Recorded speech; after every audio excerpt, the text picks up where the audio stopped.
우리 함께 인사합니다. 할렐루야. 아멘. 오늘 저는 남예배 후에 아이들한테 혼났습니다. 설교를 너무 지루하게 한다. 특별히 영상으로 예배를 드리는 사람은 그렇게 설교하면 집중할 수 없다 그러면서 혼났어요. 그래서 오늘 저녁 예배 시간에는 제가 원고를 가지고 올라오지 않고 제가 머릿속에 정리하는 대로 여러분들에게 말씀을 증언하려고 합니다. 오늘 우리가 읽은 잠언 11장은 10장부터 시작된 솔로몬의 잠언입니다. 9장까지가 서론이라면 10장부터 이제 15장까지가 솔로몬의 잠언이고 그 외에 잠언들이 계속 나오는데 10장과 15장까지의 잠언의 특징은 악인과 의인을 들어서 비교하면서 의인의 길로 갈 것을 가르쳐주고 있는 그러한 잠언들입니다. 그래서 이 잠언을 읽다 보게 되면 어떤 한 가지 주제를 가지고 쭉 설명하고 있는 것이 아니라 간단한 격언들이 계속해서 반복적으로 나오고 있습니다.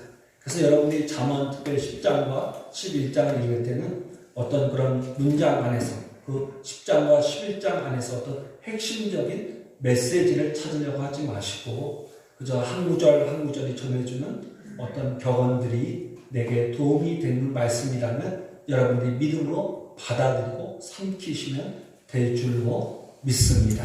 아멘. 그럼에도 불구하고 11장 말씀을 읽으면서 우리가 주목해야 될 것이 하나 있는데 그것은 바로 정직한 자의 삶입니다. 한번 따라합니다. 정직한 자의 삶. 정직한 자의 삶. 그래서 11장에서는 특별히 내용을 좀 찾아보면 정직한 자의 삶에 대한 강조를 보여주고 있습니다. 1절을 다 같이 읽습니다. 11장 1절 말씀입니다. 속이는 저울은 여호와께서 미워하시나 공평한 주는 그가 기뻐하시느니라. 자, 하나님께서 어떤 사람을 기뻐하시느냐? 하나님께서 기뻐하는 사람은 공평한 주를 사용하는 사람, 정직한 사람을 하나님께서 기뻐하신다라고 이야기하고 있습니다. 자, 그러면 이런 정직한 사람을 어떤 사람이냐? 3절이 좀 보강해서 설명해 줍니다. 3절을 다 함께 천천히 봉독합니다. 정직한 자의 성실은 자기를 인도하거니와 사악한 자의 배역은 자기를 망하게 하느니라. 자, 오늘 성경 말씀 3절 보니까 정직한 자의 성실은 자기를 인도하거니와 다른 말로 바꾼다면 구원하거니와 그 다음에 사악한 자의 배역은 자기를 망하게 한다라고 분명하게 성경은 가르쳐주고 있습니다. 이때 성실이라는 것은 근면 성실의 그런 근면의 성실을 가리키는 것이 아니라 표리가 부동하지 않은 사람, 앞과 뒤가 같은 사람을 성실이라고 표현하고 있습니다. 그러니까 정직한 자의 앞과 뒤가 같은 행위는 자기를 구원하지만 사악한 자의 배역은 자기를 망하게 한다라고 가르쳐주고 있습니다. 이어서 6절 말씀 보니까 정직한 자에 대한 또 하나의 교훈을 들려주고 있습니다. 11장 6절 말씀입니다. 다 함께 천천히 봉독합니다. 정직한 자의 공의는 자기를 건지려니와 사악한 자는 자기의 악에 잡히니라. 자, 그래서 이 정직한 자가 누리는 복을 또 하나 설명하고 있는데 정직한 자의 공의는 자기를 구원하지만 사악한 자는 자기의 악에 사로잡힌다라고 경고하고 있습니다. 자, 그러면서 11절 말씀 보니까 정직한 자의 축복에 대한 설명이 있는데 우리 11절 말씀을 다 함께 천천히 봉독합니다. 성읍은 정직한 자의 축복으로 인하여 진흥하고 악한 자의 입으로 말미암아 무너지니라.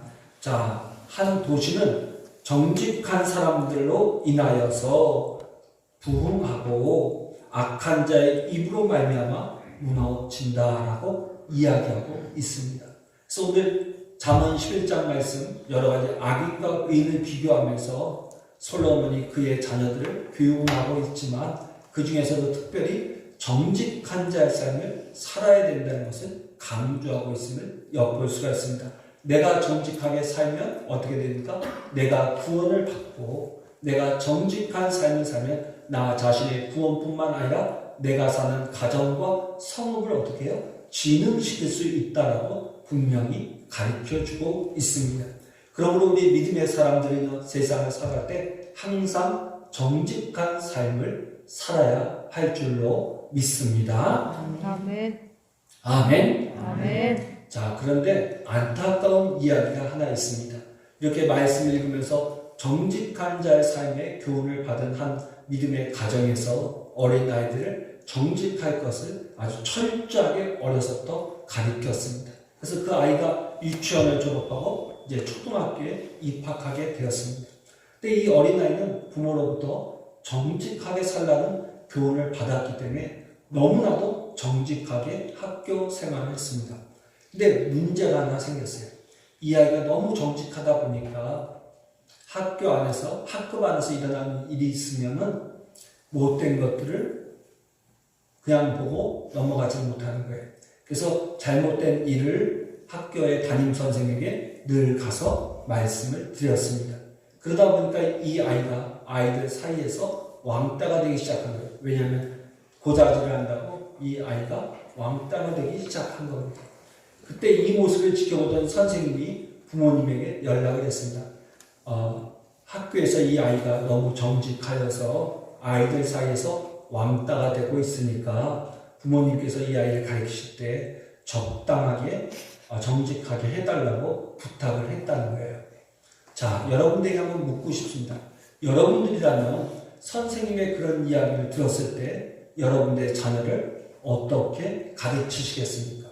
어떻게 여러분의 자녀에게 말씀하겠습니까? 우리 오연숙 권사님 이제 아이들 키운 지 오래되셨지만 만약에 손자, 손녀가 학교 가서 너무 정직해서 거짓말을 할 줄 몰라서 어떤 일이 있을 때마다 선생님에게 너무 고지식하게 있는 그대로 얘기를 하는 거예요. 그래서 아이들이 자꾸 왕따를 당해요. 그럴 때 오 권사님은 손자, 손녀에게 뭐라고 권면을 하시겠어요?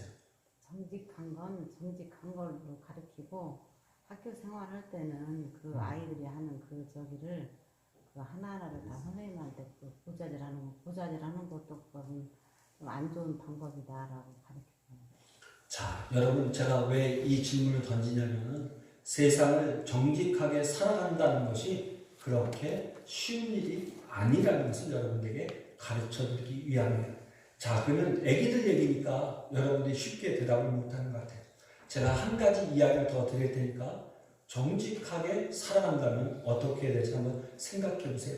어느 목사님의 간증인데 목사님이 신학대학원을 다니시면서 형편이 어려워서 어느 분을 따라서 퇴근 시간에, 직장인들이 퇴근하는 시간에 길가에 나가서 귤을 같이 팔았다고 합니다. 귤을 팔았는데 퇴근 시간에 귤을 팔기 시작하면 퇴근이 끝날 쯤이면 귤을 다 팔 수가 있었다는 거예요. 겨울 시간, 겨울에. 근데 그때 어떻게 팔았냐면은 귤 5개 1,000원에 팔았다고 합니다. 귤 5개 1,000원. 근데 하루는 가서 그 믿음이 좋은 분을 따라서 가서 함께 장사를 하는데 귤을 5개 1,000원에 팔았는데 그날따라 장사가 잘 돼서 퇴근 시간이 끝날 때쯤 되니까 귤이 8개만 남았다는 거예요. 귤이 8개. 그때 목사님이 순간적으로 고민했다는 거예요. 이 8개를 어떻게 팔까? 1,000원에 5개니까 1,000원에 5개 팔고 3개는 그냥 나눠드릴까? 아니면 1,000원에 5개를 팔고 이 3개를 가져가서 먹을까? 이런 고민을 하고 있었다는 거예요. 그때 그 전 목사님을 데리고 나와서 장사를 도와줬던 분은 이렇게 순간적으로 외치더라고요. 5개가 남으니까 그 믿음이 좋은 집사님이었는데 이렇게 외치더라고요. 자, 떨이요 8개 2,000원입니다. 그러더라고요. 근데 순식간에 그 말과 동시에 귤이 다 팔렸다는 거예요. 그 모습을 보고 목사님이 돌아오면서 많은 고민을 했다는 거예요. 정말 정직하게 판매를 한 게 맞을까? 여러분 잘한 걸까요? 아니면 다른 방법이 있을까요? 우리 최장님 같은 건 어떻게 파시겠어요? 저도 그렇게 팔겠습니다.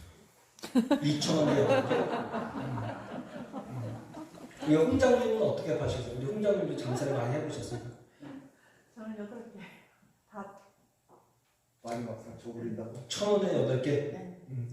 우리 홍장군이 조금 더 마음이 넉넉하신 것 같아요. 자, 우리 지금 장사라고 하는 이호주 권사님 어떻게 하시겠어요? 8개가 남았어요. 8개. 그냥 덤으로 오시겠습니다. 아, 홍장군님처럼 1,000원에 8개로? 자, 김경석 장로님은 어떻게 하시겠습니까?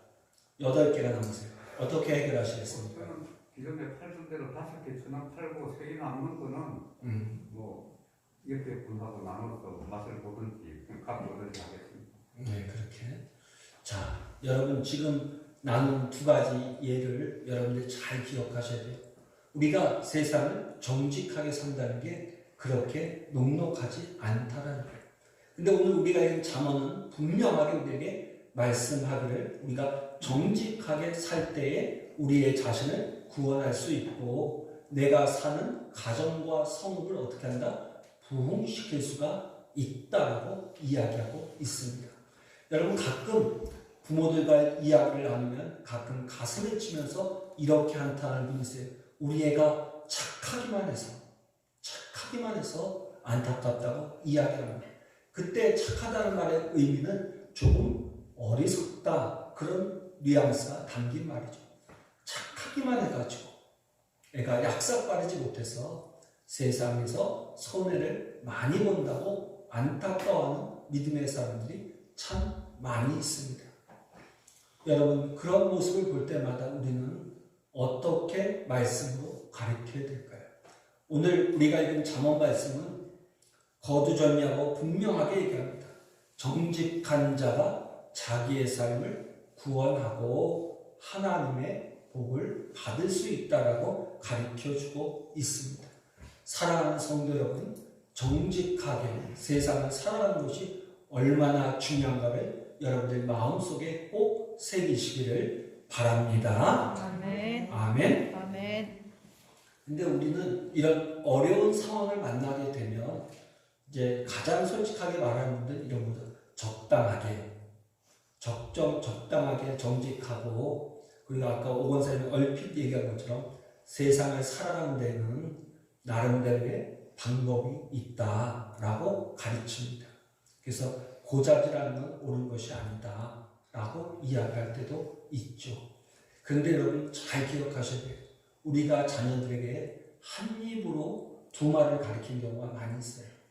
정직해야 된다라고 얘기해놓고 너희가 세상을 살아가는데 너희의 유익을 위해서는 적당히 뭐예요? 눈 감고 지나가도 된다라고 이야기할 때가 많이 있다는 것입니다. 여러분 그래서 우리가 정직한 자의 성실은이라는 표현을 잘 기억하셔야 돼요. 이때 성실의 원문의 뜻은 편의가 부동하지 않은 앞과 뒤가 같은 그런 의미의 말이에요. 그러니까 우리가 정직하다는 것은 한결같아야 된다는 거예요. 어떤 상황에서 한결같아야 된다. 물론 현대에 와서는 상황신학 또는 상황주의라는 것이 있어서 상황에 따라서 때로는 거짓말이 의가 될 수도 있다라고 이야기를 합니다. 그러나 성경은 분명하게 말씀하시길 정직한 사람의 한결같음이 그 자신을 구원할 수 있다라고 이야기해주고 있습니다. 저는 오늘 우리 한국교회가 이렇게 어려움을 당하는 이유가 무엇일까? 그것은 바로 하나님의 말씀 위에 서서 한결같게 살지 못하고 세상 사람들과 적당히 함께 살면서 우리의 유익을 추구했기 때문에 세상 사람들의 손가락질을 받고 있는 것은 아닌가 그런 생각을 해보게 됩니다. 오늘 밤에 나온 사랑하는 성도 여러분, 하나님의 말씀을 읽을 때요 여러분들 그냥 좋은 말씀이구나 라고만 생각하지 말고 이렇게 구체적으로 내 삶 속에 이런 일들이 벌어진다면 어떻게 정직을 가리키고 우리는 어떻게 정직하게 살아갈 것인지를 깊이 생각하고 실천할 수 있는 저와 여러분들이 되시기를 바랍니다. 아멘. 아멘. 아멘. 자, 그러면서 여러분 오늘 본문에서 제가 여러분들에게 한 가지 말씀 좀 더 나누고 싶습니다. 13절 말씀입니다. 13절 말씀을 다 함께 천천히 봉독합니다. 두루 다니며 한담하는 자는 남의 비밀을 누설하나 마음이 신실한 자는 그것을 숨기느니라. 자, 잠언을 읽다 보게 되면 잠언서가 의외로 말에 대한 많은 교훈을 하고 있음을 볼 수가 있어요. 그러니까 여러분 어떤 면에서 신앙생활을 잘한다는 것은 다른 말로 한다면 우리의 입술을 잘 다스리는 것이 신앙생활을 잘하는 것이라고 말할 수도 있습니다. 한 번만 따릅니다. 입술을 잘 다스리자. 지난주 주일 밤에 이런 말씀드렸죠. 우리의 입술을 잘 다스리려면 먼저 무엇을 다스려야 된다? 우리의 마음과 생각을 다스려야 된다는 말씀을 드렸어요. 여러분들 기억하시죠? 우리의 입술을 잘 다스리는 것이 신앙생활을 잘하는 건데 우리의 이 입술을 잘 다스리기 위해서는 무엇보다 먼저 우리의 마음과 생각을 잘 다스려야 됩니다. 자, 근데 오늘 13절 말씀이니까 두루 다니며 환담하는 자는 쉽게 표현한다는 거죠. 돌아다니면서 남의 말을 많이 하는 사람은 남의 비밀을 누설하나 문제를 야기시킨다. 그래서 여러분 신약에 보게 되면 사도 바울이 서신에서 말하기를 과부를 세울 때 교회에서 과부라는 것은 그냥 홀로 된 사람을 말하는 것이 아니라 사도 바울이 서신에서 말하는 과부라는 것은 교회 내에서 존경받을 만한 여자분을 가리키는 거예요. 그래서 그 과부라는 것은 단순히 그런 혼자 된 여자를 가리키는 것이 아니라 요즘으로 친다면 교회에서 아마 여자로 친다면 권사님을 지칭하는 칭호라고도 볼 수가 있는 거예요. 그러니까 교회에서 권사님을 세울 때에는 젊은 여자는 세우지 말라고 이야기를 합니다. 그 이유는 첫째는 젊은 여자가 성적인 유혹에 넘어가서 재혼을 한다든지 또는 성적인 범죄를 할 수 있기 때문에 젊은 여자는 세우지 말고, 그 다음에 두 번째는 젊은 여자를 과부로 세우게 되면 그 여자가 집집마다 돌아다니면서 말을 많이 하여서 교회에 분란을 일으킬 수 있기 때문에 젊은 여자는 또 돌아다니면서 말을 많이 하는 여자는 권사로 세워서는 안 된다라고 사도 바울이 못을 박습니다. 근데 오늘 잠언서에서도 보니까 두루 돌아다니면서 한담하는 사람, 말을 많이 하는 사람은 남의 비밀을 누설하는 사람이다. 그러나 마음이 신실한 자는 그런 것을 숨긴다라고 경고하고 있습니다. 그래서 여러분, 우리 예수 믿는 사람들이 가져야 될 중요한 덕목 중에 하나는 말을 많이 하지 않는 거예요. 한번 따릅니다. 말을 적게 하자. 여러분, 말을 적게 하는 게 지혜예요. 말을 적게 할 때 우리가 허물이 없어요. 죄를 짓지 않습니다. 그것이 오늘 잠언서 가르쳐주는 중요한 두 번째 교훈이고요. 한 가지만 더 찾아보겠습니다. 여러분 가지고 있는 성경책 26절, 25절, 26절 말씀을 다 함께 천천히 읽겠습니다. 25절과 26절 말씀입니다. 구제를 좋아하는 자는 풍족하여 질 것이요 남을 윤택하게 하는 자는 자기도 윤택하여 지리라. 곡식을 내놓지 아니하는 자는 백성에게 저주를 받을 것이나 파는 자는 그의 머리에 복이 임하리라. 자, 25절, 26절 말씀은 구제에 관한 말씀입니다. 대전제가 무엇입니까? 구제를 좋아하는 자는 풍족하여 질 것이다. 그러나 남을 윤택하게 하는 자는 자신이 윤택하여 질 것이다. 그러니까 하나님의 백성은 구제에 힘쓰는 사람이 되어야 한다라는 말씀과 더불어서 26절 말씀입니까? 곡식을 내놓지 아니하는 자는 백성에게 저주를 받을 것이나 파는 자는 그의 머리에 복이 임하리라 라고 이야기하고 있습니다. 그러니까 여기서 구제라는 것은 내가 가지고 있는 것을 무상으로 나눠주는 것뿐만 아니라 흉년이 들었을 때 내 고가를 헐어서 그것을 가난한 사람들에게 파는 것도 구제라고 26절은 가르쳐주고 있습니다.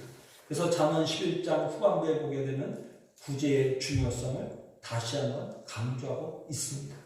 여러분, 우리 교회가 세상 가운데서 인정받는 교회가 되려면 어떻게 되냐? 요즘 같은 때 우리 교회가 세상에서 인정받는 교회가 되려면 두 가지에 집중해야 됩니다.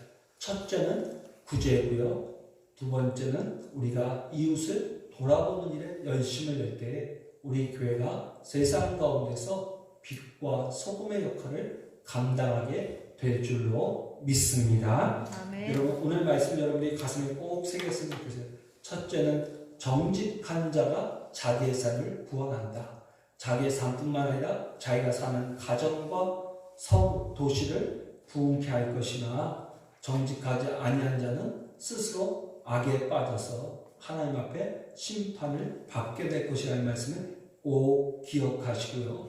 두 번째는 우리가 성도 믿음 생활을 잘하는 방법이 뭐냐? 그것은 내 입술을 잘 다스리는 것이다 라는 것을 여러분들이 꼭 기억하십시오.